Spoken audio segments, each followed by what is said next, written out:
अगर आप भी चाहते हैं कि सोनो टोन भोजपुरी का ऑडियो वीडियो सबसे पहले आप तक पहुंचे, तो लाल बटन दबाकर चैनल को सब्सक्राइब करें और हाँ, बेल आइकन को दबाना ना भूलें।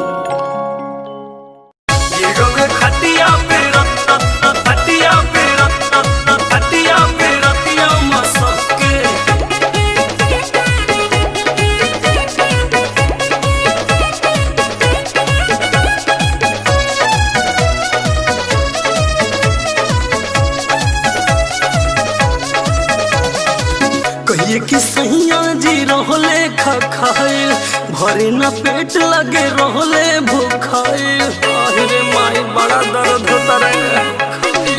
कहिए कि सैया जी रहले खाए लागे कि बाहरे वो बहुते भूखाइल।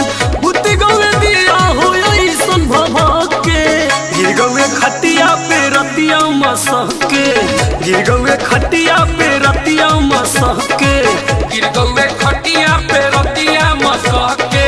गिर गौवे खटिया पे रतिया मसह के।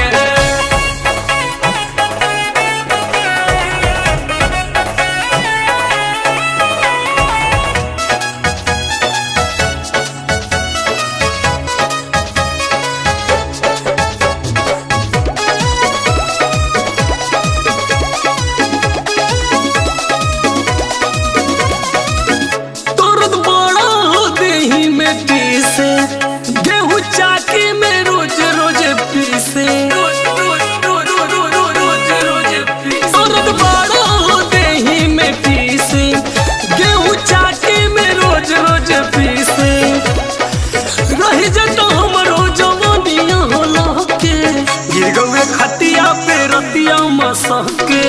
गिर गवे खटिया पे रतिया मसह के।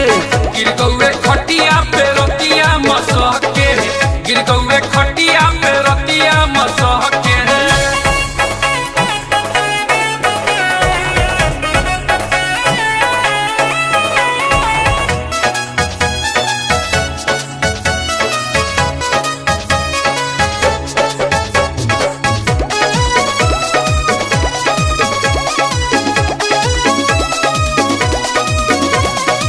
सखी का कोई साहिल के खीसा किसना जाने ले उनकर छत्तीसा।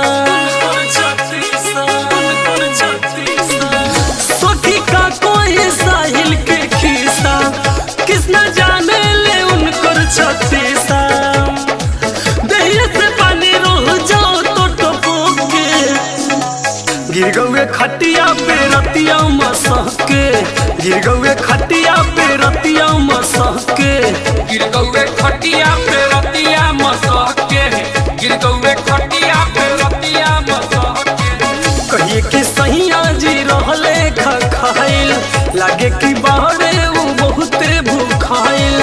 बुति गवे दिया हो ऐसन भभा के। गिर गवे खटिया पे रतिया मसह के। गिर गवे खटिया पे रतिया मसह के।